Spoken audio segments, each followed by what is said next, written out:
안녕하세요, 오달입니다. 오늘은 소렌토 하이브리드 실내화 기능에 대해 설명드려 볼게요. 먼저 제 차는 2022년식 소렌토 하이브리드 노블레스 등급이고요. 슈레는 플라티늄 그라파이트, 실내는 새드 브라운에 옵션은 드라이브 와이즈, 스타일, 유보 내비게이션이 적용된 차량입니다. 먼저 핸들부터 설명드릴게요.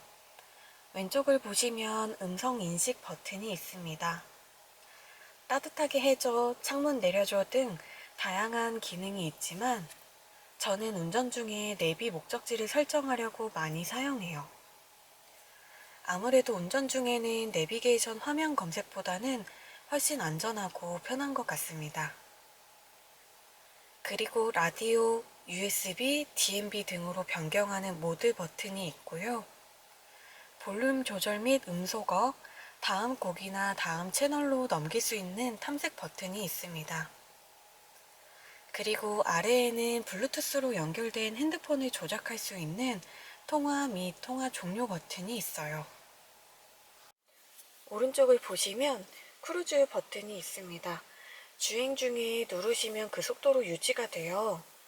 아래에 속도를 올리고 내리고 크루즈 기능을 일시정지 및 재개하는 버튼이 있습니다. 이 버튼은 계기판에 표시되는 정보를 바꿀 수 있는 버튼이에요.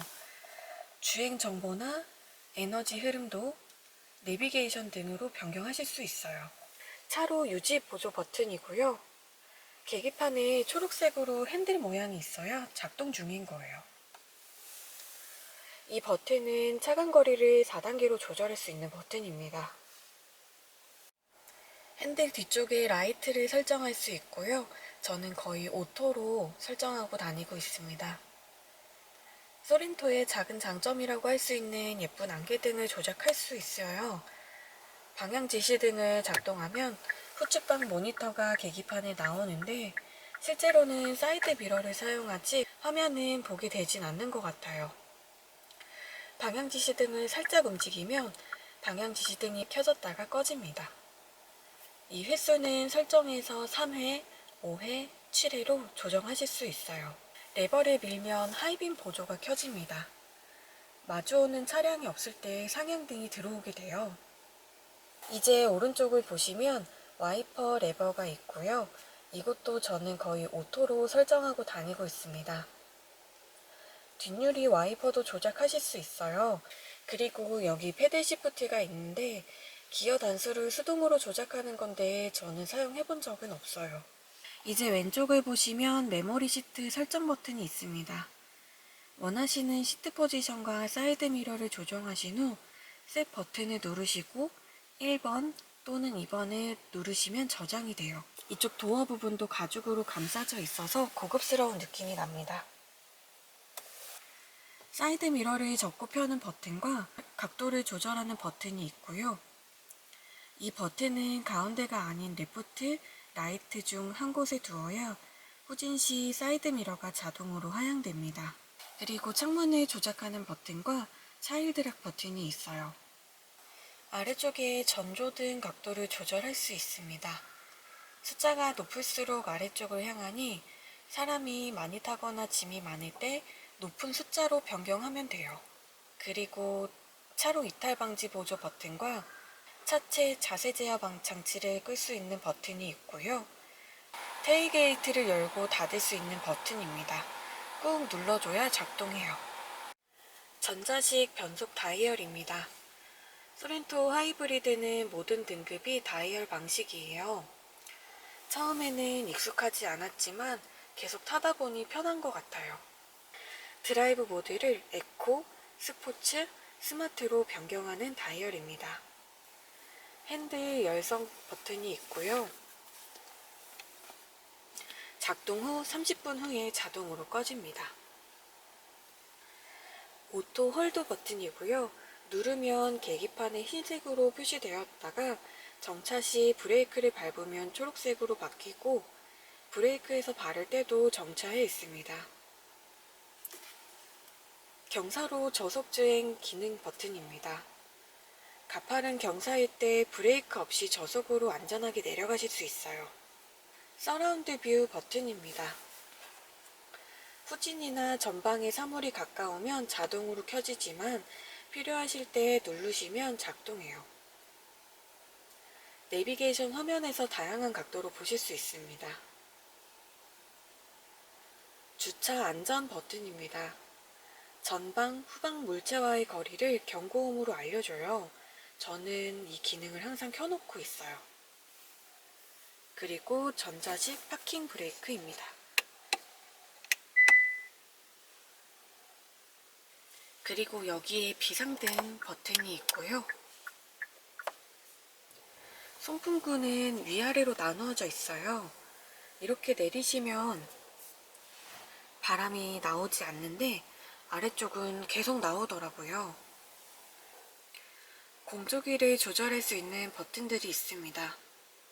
자동으로 조절해주는 오토 버튼이 있고 온도 조절 레버가 운전석과 조수석이 따로 있습니다. 앞유리 서리 제거 버튼이 있고요. 뒷유리 열선 버튼이 있는데 이 버튼을 누르면 뒷유리 열선과 동시에 사이드미러 열선도 같이 작동합니다. 바람 방향과 풍량 버튼이 있고 싱크 버튼은 누르면 운전석과 조수석이 운전석 기준으로 동일한 온도로 맞춰집니다. 드라이브 온리 버튼을 누르면 운전석에만 바람이 나오고 에어컨 버튼과 내기 버튼, 공기청정 버튼이 있어요. 아래에 수납 공간이 있고요. USB 충전 단자 2개와 USB 연결 포트가 있습니다. 제 차는 무선 충전 기능은 없어요. 그리고 양옆으로 통풍 시트와 열선 시트 조절 레버가 있습니다. 위로 하면 열선, 아래로 하면 통풍이고요. 꾹 밀거나 당기면 꺼집니다. ECM 룸밀러가 있고 중앙등이 있어요. 터치식이라 살짝 손을 가져다 대면 켜집니다. 하이패스 카드 꽂는 곳이 있고 전체 점등, 문이 열렸을 때 점등 버튼이 있어요. 그리고 기아 커넥트 버튼과 SOS 버튼이 있습니다. 센터 콘솔은 이 정도 크기입니다. 작지도 그렇다고 엄청 넓지도 않은 크기인 것 같아요. 조수석 쪽 글러브 박스는 좀 작은 편인 것 같아요. 조수석 쪽에 문을 잠그고 해제하는 버튼이 있어 편리하고 그리고 조수석 워크인 스위치가 있어요. 시트 조절 버튼입니다. 앞, 뒤, 위, 아래로 움직이고 각도 조절과 허리 지지대를 조정할 수 있어요. 그리고 본넷을 열 수 있는 레버가 여기 있습니다. 이제 뒷좌석입니다. 뒷좌석에 앉으면 확실히 넓은 공간감이 느껴져요. 무릎 공간은 이 정도예요. 바닥은 거의 평평한 수준인 것 같아요. 가운데에 송풍구가 있고 아래에는 시거잭과 220V 인버터와 USB 충전 단자가 있어요. 도어 쪽에 컵홀더와 시트 열선 버튼이 있어요. 그리고 2열 선커튼도 있습니다. 그리고 암레스트를 내리면 여기에도 컵홀더가 또 있어요. 컵홀더는 많을수록 좋은 것 같아요. 앞좌석 등 쪽에 USB 충전 단자가 하나가 더 있고 포켓이 하나, 그리고 그물로 된 포켓 두 개가 있습니다. 시트는 리클라이닝과 슬라이딩이 돼서 사용자에 맞출 수 있기 때문에 앞좌석만큼이나 뒷좌석도 너무 편한 것 같아요. 트렁크를 보시면 2열을 접을 수 있는 버튼이 있고 시거잭도 하나 더 있습니다.